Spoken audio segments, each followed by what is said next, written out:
to go write 47 pages of poetry in order to get to joy after heartbreak, but then during this retreat, I realized that the joy is already something that's inside all of us, and being here just held up a mirror to that joy, and I'm really happy. But these poems are really sad. They're from said manuscript. What is heritage but the memory of a lit house that we lost to fire?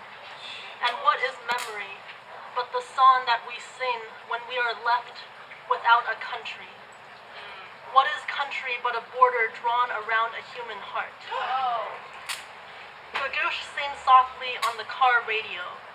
Midnight, over 2 beers in a parked Honda, you tell me how a bottle of Blue Moon always tasted better when it was illegal, how after the protest in the bathroom of the Tehran police station, you learned the art of saving your own life by flushing the lavalier mick you spoke all your secrets to down the toilet. So somewhere in the Arabian Sea, your sound bites are floating.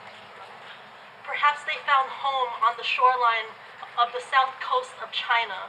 I collect them in a bottle when I visit my grandparents for the first time in 10 years.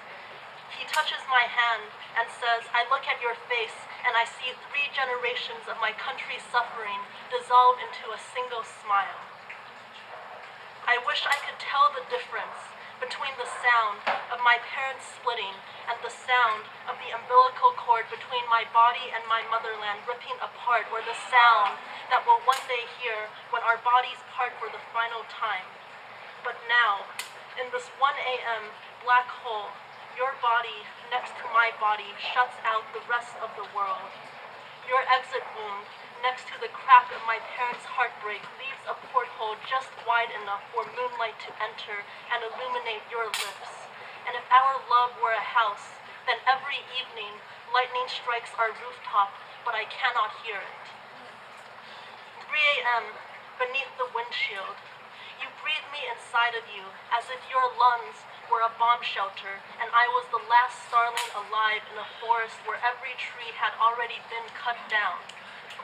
I clutch your spine to my heart as if every country inside of us hasn't already been pushed out, as if every gun hasn't already been casted, as if every gunman hasn't already been searching for his own grave within the body of someone still living, as if between the blood-warm choir of our heartbeat there was a way to turn every bullet backward just for 1 more hour.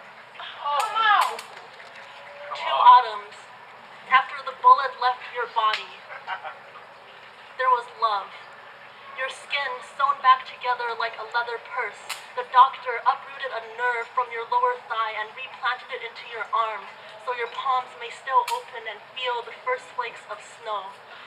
How our arms, after being wounded, must be sliced open if only to hold another person again.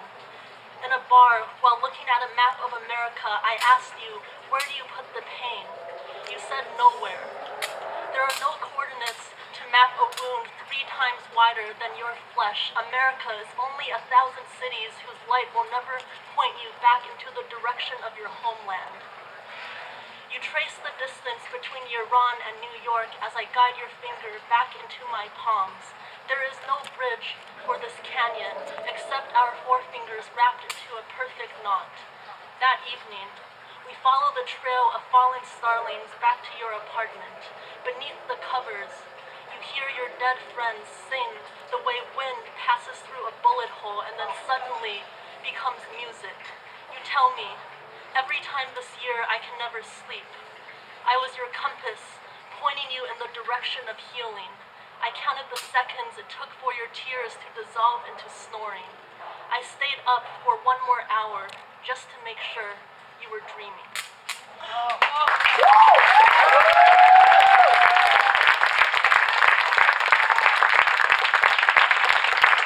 This reading is brought to you by Waterproof Mascara. Ay, Dios mío. There's